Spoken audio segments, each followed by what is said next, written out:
The fragrance of white lilies drawing me deep while I wait and we won't accept that you're gone. No meaning in moving on. Let me rest here beyond this pain. Sweet refuge, may I remain locked in time with you.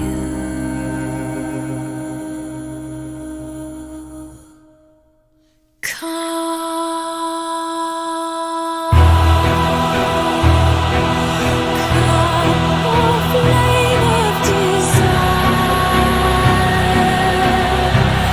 of lilies and ice and fire, come to me, fill me, kisses, joy, entice me, beautiful still.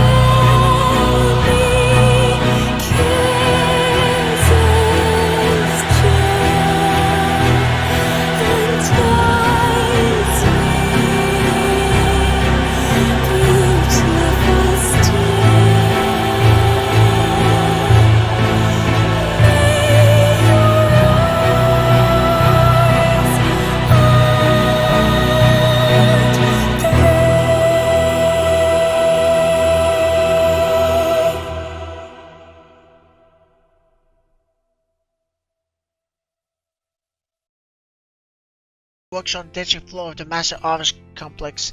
He's one of the top doctors. He's worked really hard to get to where he is. I'm so proud of him. It's kind of funny to think that one's got a job near here. The community building is so close to Junpei's office. No good shit hooked me up, but I could play bird on them. Oh well, at that time I had no idea the level of my life worked nearby. I think I'm right on time, so Junpei should be here any second. As I wait patiently, a familiar looking girl climbs the stairs and wanders past me. Her outfit's kind of unprofessional. I wonder if she's an office employee. She looks a bit like a troublemaker. Where have I seen her before? She caught me staring at her. Oh no, she's walking towards me. Hey, don't I know you from somewhere?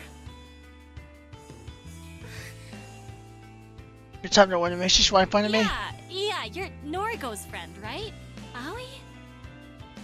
Of course, friend. Everything is always about Noriko. Yes, and you are? The fast girl strips her hair out of her face and looks at me. Tomoe, a friend of hers as well. Oh, I say remember where I've seen Tomoe before. I think she was in some of Shira's posts. Is she the girl that Shira was dating and broke up with? how is Noriko? Dunno. Was hoping you could tell me. Haven't seen that skank in weeks. I see. I haven't seen her either. Righto. Well, see you around. Just like that, the girl brushes past me and doesn't even look back. That's weird. I watch her as she wanders along the platform. Oh, babe! Junpei! What up, doll? Hey, that chick you were just talking to? She works at Temuchin. I see her walking around here all the time. She's the one I told you about. Wait, that's her? Yup. She used to help that Kochiro asshole deliver putties for Corpse Girl. I've been waiting for ages to introduce you to. Oh! I nod Junpei and immediately break into a one. Go get her, babe. Junpei cheers Faye as to leave him behind. Tomorrow is just the one helping Noriko, helping. So, we've been waiting for a chance to follow her. Junpei has been keeping an eye on her bow. Her actions and movements are erratic and hard to predict. Today, unfortunately, I have the opportunity to follow her. She's connected to so many people. Noriko, Kujiro, Shima, they're all involved in the course operation. I want to track them all down one by one and cremate them like cadavers. Of course, I'm saving Orca for last. I'll slice her open and bathe her in blood and be born again from a corpse. I'll assume my dignity and live a life and leave my own painful existence behind. I'll race along as fast as my legs will let me. My feet pound like a stream platform and several people pass by stop to watch me at Kawasi. Shucks, tomorrow doesn't know I'm Tyranno, then I don't care who sees me. I follow her all the way to the end of the platform, then I blinked her crowd and we board the same train. I knock on the door to walk, only assume it's Tomori's apartment. She enters after this moment and shoots me a quizzical look. As soon as the door is all the way open, I dash forward and slam into Tomori with full force on my time body. Tomori to the apartment, though Tomori doesn't even lose her balance. She's a lot bulkier than I am. She shows most of the impact and manages to remain standing. She grits her teeth and clenches her hands on my shoulders only to push me back with a mighty shove. What the fuck are you playing at? He just tackled me. I swing a fist at her face. She catches me off guard when she sidesteps my punch and brings her knee up to my gut. I roll back, but the injury doesn't bother me. Take that, you dumb skank. I'll teach you to attack me. I don't care if you're Noriko's friend. I'll put you in the fucking ground. A long fake nail is whacked across my face and blood pours from my torn skin. My thin form is stare her down. You're allied with Corpse Girl, right? Is that what this is about? I don't give a shit about all that anymore. It's all behind me. You know Corpse Girl's identity? Of course I do. Why? Are you curious? Got someone you want to have killed? No. I know that it's Noriko. You're damn right. I should have guessed that a friend of hers would be just as psychotic. Noriko can go fuck herself for all I care. I'm done with her shit. So am I. I'm going to kill her. Sure, wishes that, bro. So? Well, she kinda has it coming. I see. Corpse Girl is done and dusted. Doubt the public even remembers her these days. It's all about the human removal service. Noriko's just Noriko now. But I still won't forgive her for what she did to Kojiro. What's she talking about? Does she know something I don't? What happened to Kojiro? Do you even know who he is? I do. You warned me about her, you know? He said she'd discard us as soon as we weren't useful anymore. Sure enough, she had him killed. Fucking burned him alive. Interesting. Tomori thinks Noriko killed Kojiro. When in reality, Junpei took care of that freak. He burned the entire moon down around him. Suppose Kojoro's death caused Noriko and Tomori's relationship to fall apart. Everything worked out better than Junpei planned. Noriko will die. And so will you for your role in helping her. Oh, come on. Why are you so insistent on messing with me? I ain't never done nothing to you. Hang on. Even though this girl exudes an air of stupidity, I didn't expect her to actually beat the stance. Surely she's figured out by now. You with the human removal service? I don't say anything. You're kidding me. You're the one Noriko has been fighting against this whole time. And you're her best friend. Your point? Are you the leader of your little group? No. Right. Tomori pauses to brush her hair behind her ear I strike. My hand darts forward and grips her throat and I begin to crush it between my fingers. The girl kicks and flares. She beats her fists against my outstretched arm, but I don't flinch. Her broken rush brings me to joy. I wish people would simply accept her fate. Despite how tightly I'm squeezing her throat, she makes the form the beginning of a word.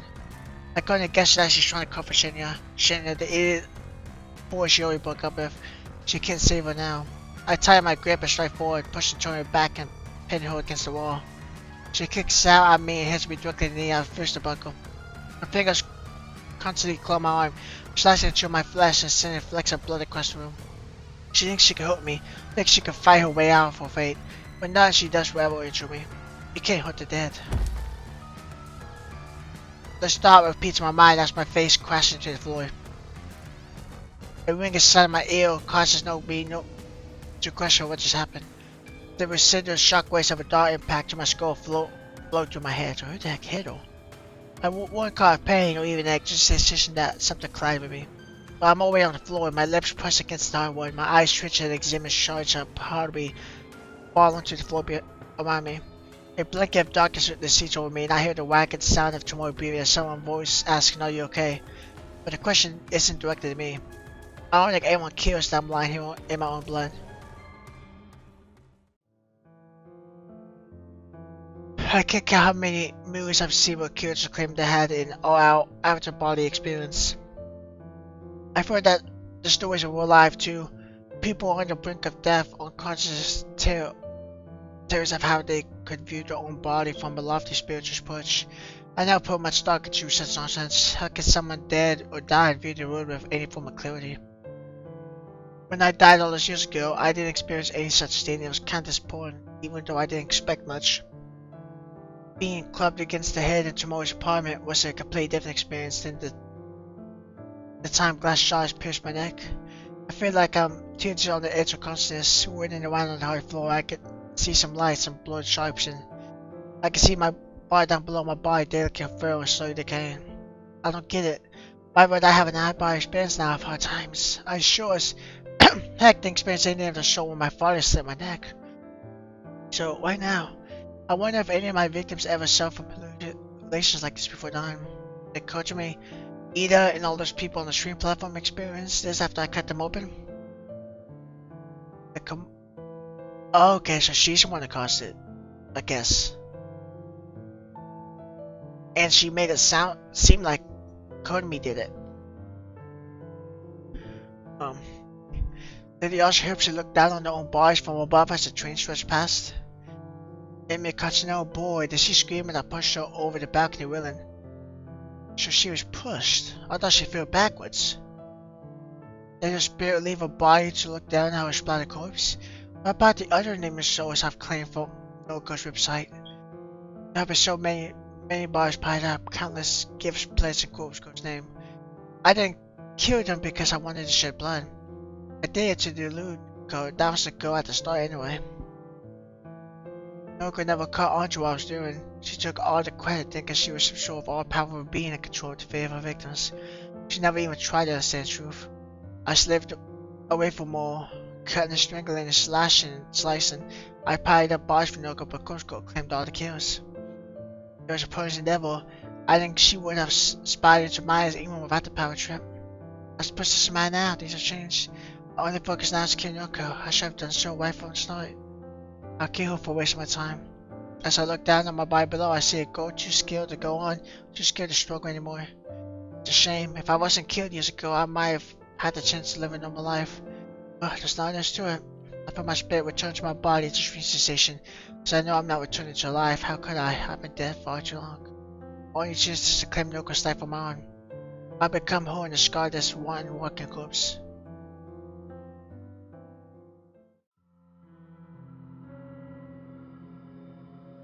Tuesday morning. I can hardly see without the glasses. Everything is blurry and foggy, lacking a solid outline.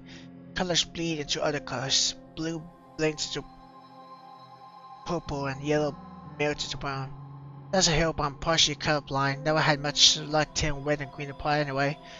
Without any glasses, I'm particularly blind and helpless. Switching from red and green. I don't know if they're gonna implement that, but I would love it if they changed the color of the images slightly to show that. You're finally awake. Fucking skank. She spits at me and her fifty saliva drips down the side of my face as warm. I try to lash out her only find my arms have been bound to my side. I try to scream out, but my mouth is gagged with what I can only assume is a sock. I try to lunge forward, but I'm strapped tightly to the wooden chair I'm sitting in. I can't believe this. This is so strange. I just... Shut up, Shinya. Jeez. Sorry. The blood volume of tomorrow's Shinya are pacing the room. Even without my full vision, I can tell that the room is bright, sunlight is pouring in from the open window. Just how much time has passed since I was knocked unconscious? And why have they tied me up here? I scream into the mouth gag, somehow loud enough to capture their attention. Tomorrow strides towards me and pulls the dim sock from my mouth. What? What do you want? And mumbled something about being unable to see. Tomori's shrills stomach whined for a bit, then forced me to push my glass over my face. What are you going to do to me? I don't know. That's up to this genius. Arm stretched towards Chanel, I pointed finger low with accusation. Me? Look, I didn't mean for any of this to happen. I just saw you were in trouble, so... Why are you here anyway? We're done. Over. I wanted to see you. Ah! Not immune for this lover's quarrel. Let me go. Or bury me. Either way, don't keep me here. You nearly killed me, bitch! It's taken all my strength not to murder you right here! Go ahead. Try it. You can't kill the dead. You're a freak. Let me call my father. I'm sure he can take her in for questioning. He can find out her motives for attacking you. I already know why she attacked me. She's trying to take down everyone associated with Tomori cut herself short. Never mind that. Everyone though, is Shina not private to Tomori's relationship with Coach Girl? Intriguing. As Tomori's former boyfriend, I simply assumed he was part of the operation. I thought he was an accomplice. If he doesn't know anything, then I don't need to kill him. One less person to deal with before I go after Noriko. However, I need to focus on getting out of force. If you let me go, I'll never bother you again. You lie. Why should I believe you? You followed me to my freaking home! I'm sorry. Lie. Then, I'll exchange information for my release. I'll tell you anything you want to know. Lie, lie, I lie. don't care!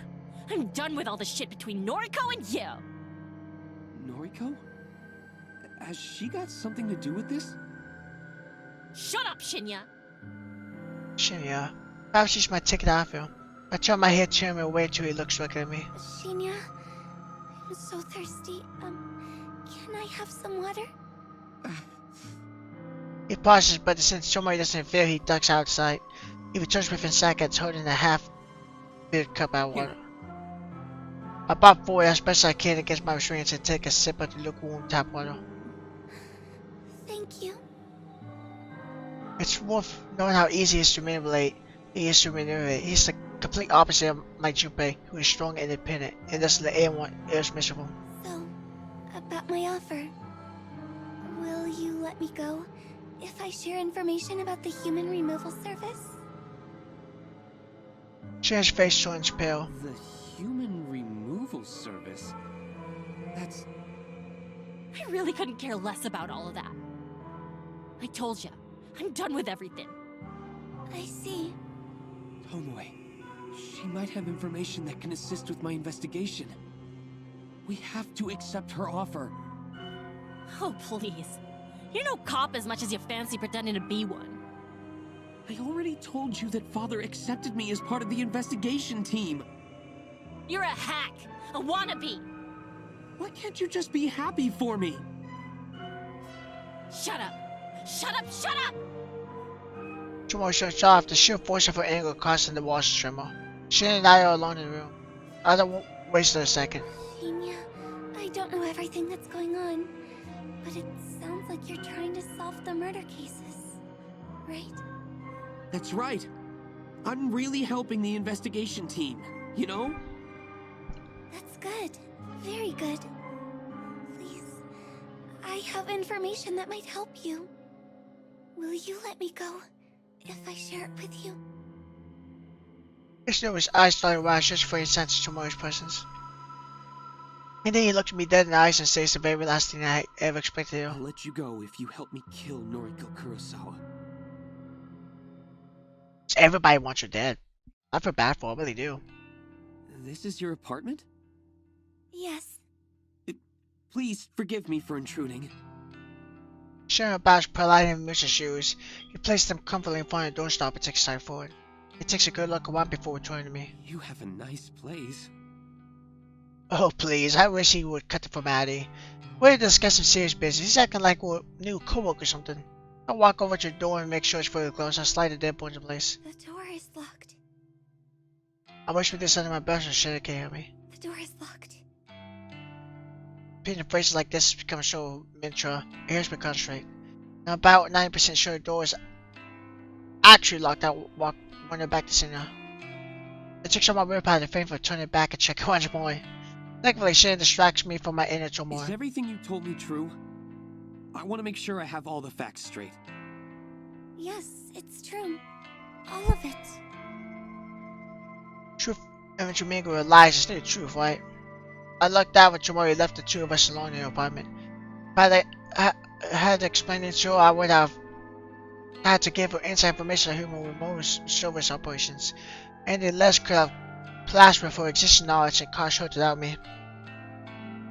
But since I only had to explain this to Shinra, I had already told me that Shinra was in the loop, so I concocted a convincing lie in order to secure his cooperation, and he bought it. Just want to get my head around it.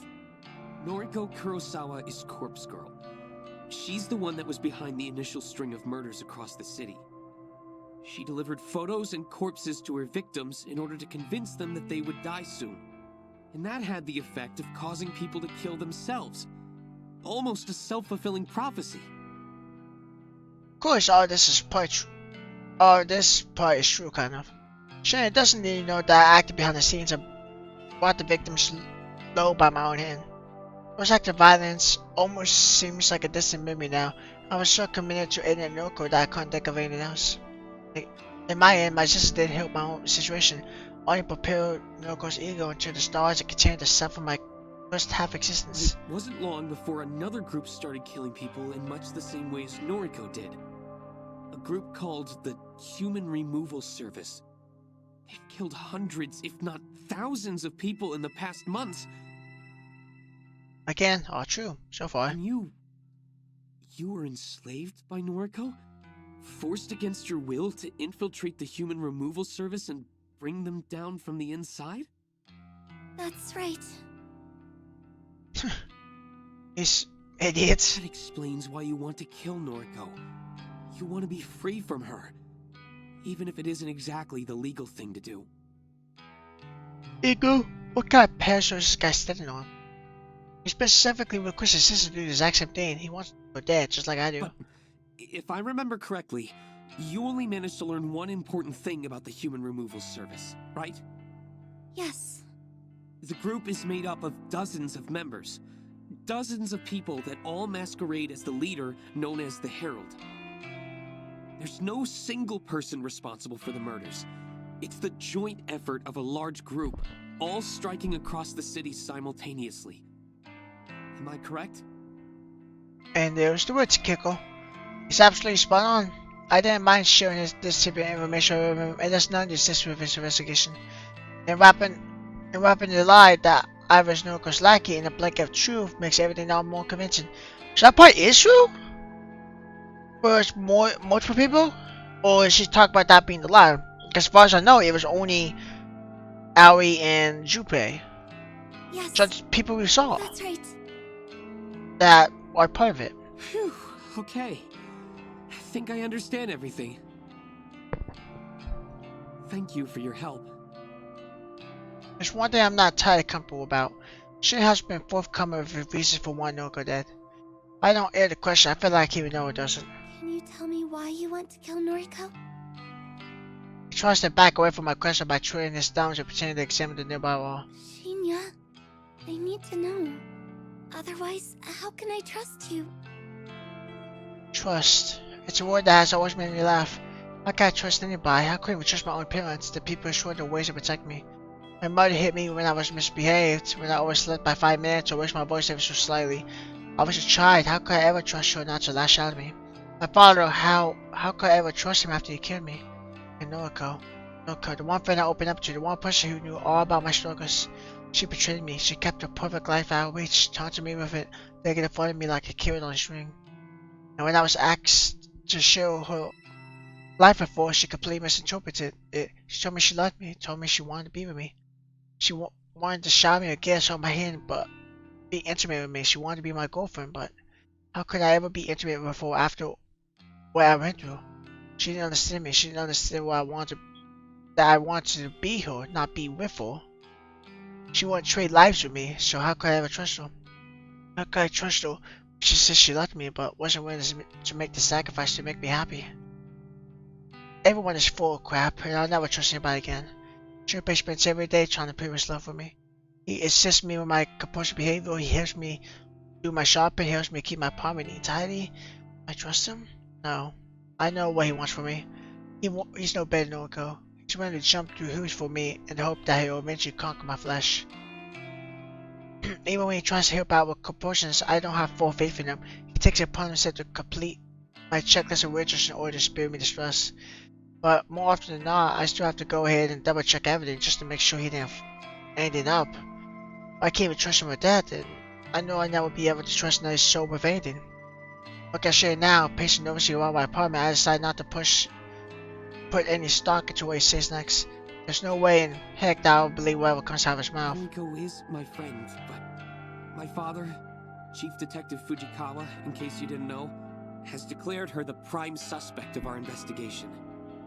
Thing is, Father isn't the most lenient person, and he's been cracking under stress lately. If he finds Noriko, if he arrests her, there will be no trial. She'll simply get life behind bars. Guaranteed. Shin hangs his head and I hear a quiet sob. Is that our country's idea of justice?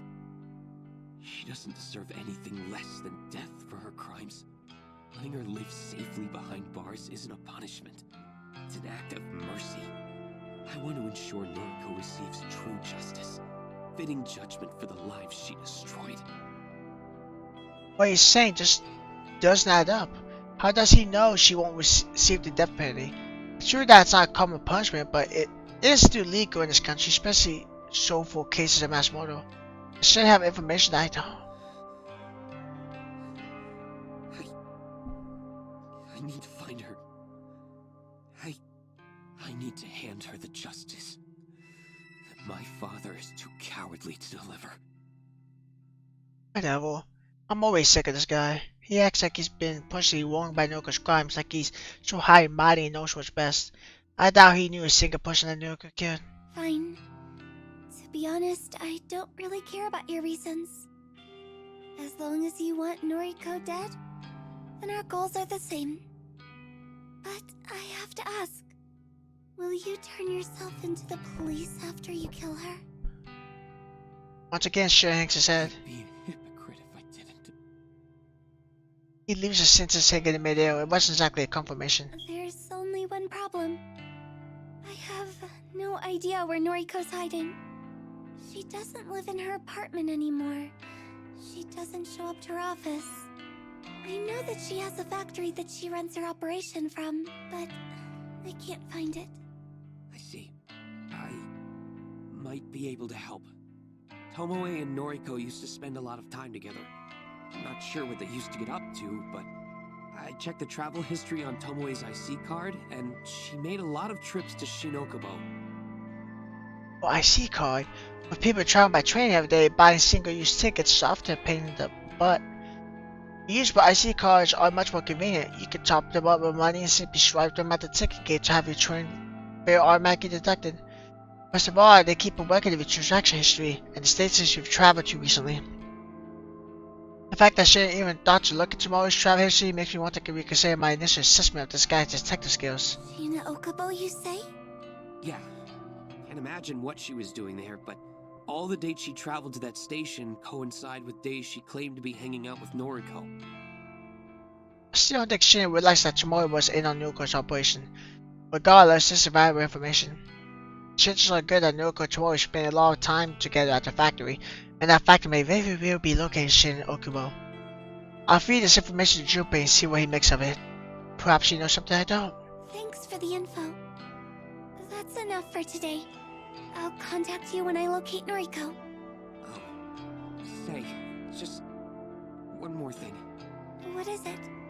If you've been wanting to kill her, then why haven't you just called her and asked her to meet up with you? He thinks he's so clever. He thinks he has everything all worked out. He doesn't know crap. It's not that easy. I need to find where she's living and running her operation from. I want to destroy everything involved with Corpse Girl. I want to burn her factory to the ground. More lies. Lies on top of lies. The truth of the matter is that Noriko knows perfectly well my intentions for, even if she simply forgets it during moments of delirium. She would never agree to meet up with me, not now. Things were different not so long ago, but I missed the opportunity. Noriko worked out my position in the human removal service. She figured out that I'm the hero, the one responsible for slicing and dicing. The impression I get is that Noriko never knew, or never considered I would be in it, and I was confused because Noriko literally asked to go to Ari's apartment and live there for a little bit. That would have been the perfect time to kill. Not gonna say maybe not want to stay in anything with blood in the apartment, but I don't agree with that assessment. I don't think Noriko knew at any capacity that Ari was it. I didn't think Ari was it until she mentioned knowing Noriko was Corpse Girl.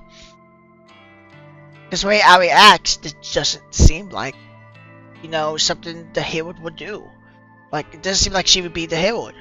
So I think, honestly, Ari missed the opportunity. She could have said, yeah, sure, and then maybe get like comfortable, break down the guard for a couple days, and then next slice, and then that would have been it. Just know that there's more than one hero, but that's irrelevant. Oh, there's more than one. And she doesn't know that I'm responsible for the mass of bodies littered across Tokyo Dixon Coast site. However, as long as she knows I'm a threat, she never agreed to meet with me. How she came to the conclusion I'm the enemy is beyond me. She never knew! She's a shy person despite tinting on the edge of a total breakdown. It doesn't matter, the point is I can't simply call and meet up before. Besides, I actually do want to locate the fabric just as much as I want to locate her.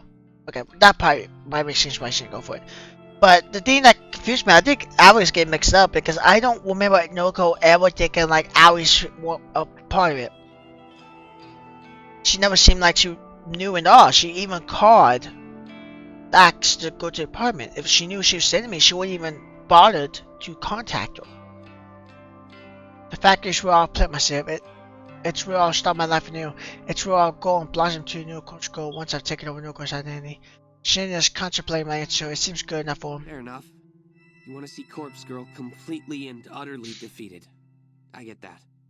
That's your idea of justice. Sure. Agreeing with him will make this ordeal of a conversation quicker. I'm going to get some rest. So... Ah, okay. I understand. I'll take my leave. Call me when you locate Noriko, okay? yes.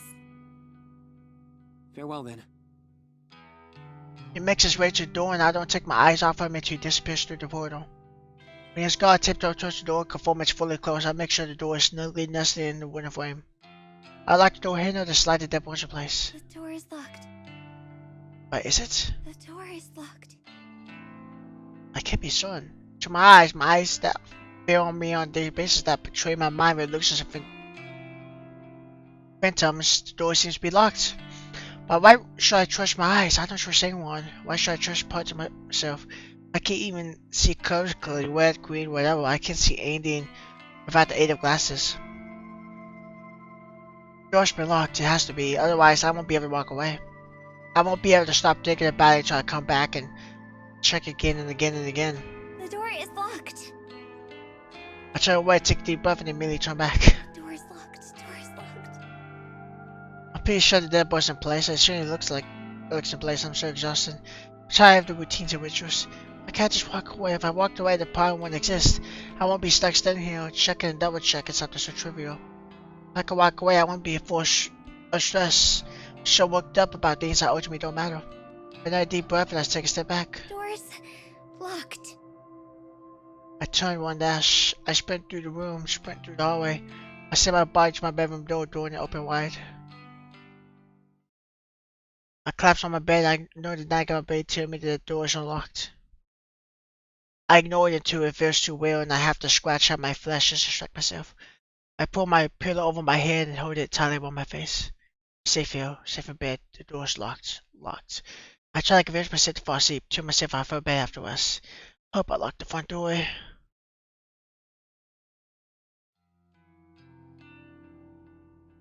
7:23 Wednesday morning. So yeah, like, I reckon I'll have some work for you soon. The other heralds have been keeping the numbers up. There just haven't been any requests for this area lately, you know? Okay, so I don't know. So I guess it is actually legitimately a big group of people, and there are other heroes, other pretty much leaders. I guess. I guess. I thought it was just two, but I guess it would make sense why there was so many killings. One person could do it all. There was probably heroes in different districts doing the killings. Yeah. I'm only half listening, Junpei. He said something about why I haven't been tasked with killing anyone lately, but I don't really care about the reasons. Junpei's the only one in contact with the leader of the human mirror suicide, just take orders like all the other heroes. Not that I've met any of them. Every hero has their own district, their own tough. Yeah, I figured. If a request comes through our website, it gets allocated to the hero closest to the victim.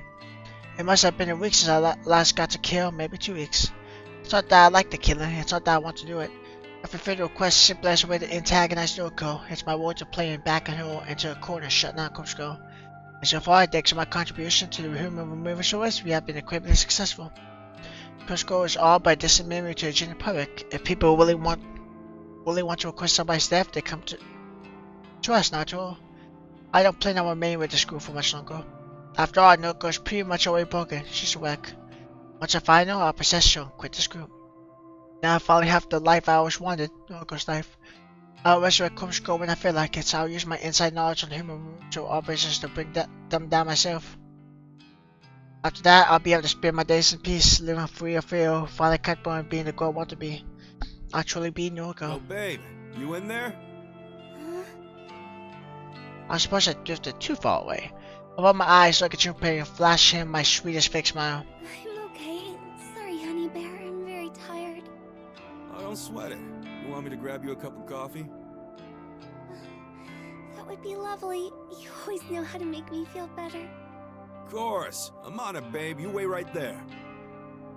Junpei stomps away and heads behind the bar, leaving me alone in this empty section of the cafe.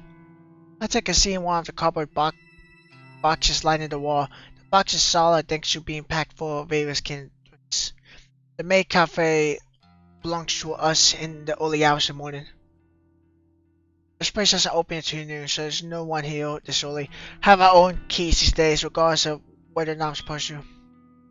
Junpei suggests we use this place as a mixture base for our brace after I decided I was going to continue working there. That was some time ago now. But yeah, I truly had planned to quit. I was going to work with Noriko. My manager at the time used to drive me insane. I couldn't wait to get away, but after I killed him, things here weren't so bad. That's why the manager didn't quit. She killed him. The new manager's great. He doesn't push me to work shifts I don't want to. He doesn't let customers take advantage of the staff. Neither the new manager nor the staff or other staff members. That Junpei and I meet down here. It's not like we leave any indiscriminate evidence behind either. It's simply an easy place for us to meet up and talk, and Junpei lives so far away from me. The added benefit is that we have access to cheap drinks and food thanks to my employee discount. Drinking out here is actually quite pleasant. I'll wait for a while for Junpei to return. I really could use coffee right now. His return is heralded by a dump of heavy feet against the tinted floor. Got you, fam. Junpei slides up to me and hands my favorite drink, a tall iced coffee with an extra espresso shot and a dollop of ice cream. Oh, you're the best, baby. Yeah, I know it. It feels after knowing what I do now with Allie, you can just tell in her voice now that she's faking every bit of it. She doesn't kill for him at all. When she says stuff like that, you're the best, baby. Like, she's just saying that to make him feel good. No, like, it's all a fake facade at this point. It goes in his insanely irritating, high-pitched way and begins to chuck down his own latte. So I wanted to ask you a favor. Anything for you, honeybee. A tuft of milky foam sits on his top lip, and I have to hold myself back from stabbing him in the face. Noriko apparently spent a lot of time in Shin Okubo with her accomplice Tomoe. Shin Okubo, huh? Good old K-Town. What'd they go there for? Karaoke? Doubt it.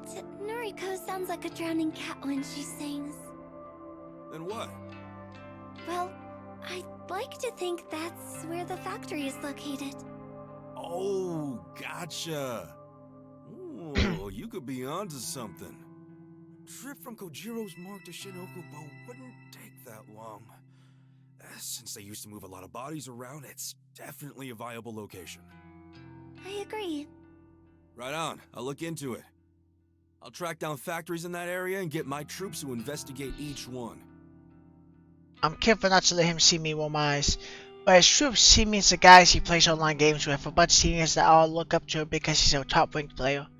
They're not involved with the human removal service, they're just pawns that should be used to complete legwork around town. Sadly, they're happy to serve him because they all see him as their sensei. Cool. Let me know what you find out. I'm itching to get this all over with. My love. It's increasingly difficult to act pleasant about Junpei. My mouth tries to clamp itself shut every time I use a pet name or affectionate term. I know that my time to discard him is near. Once I become no golden. Count on me, sweetums. Now drink up and get your energy back.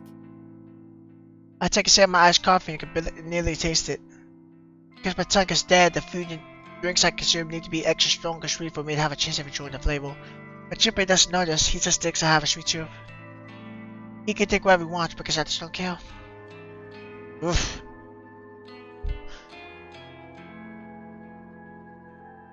It's a temperature for a Tuesday morning. I think it's getting near Yoko dying.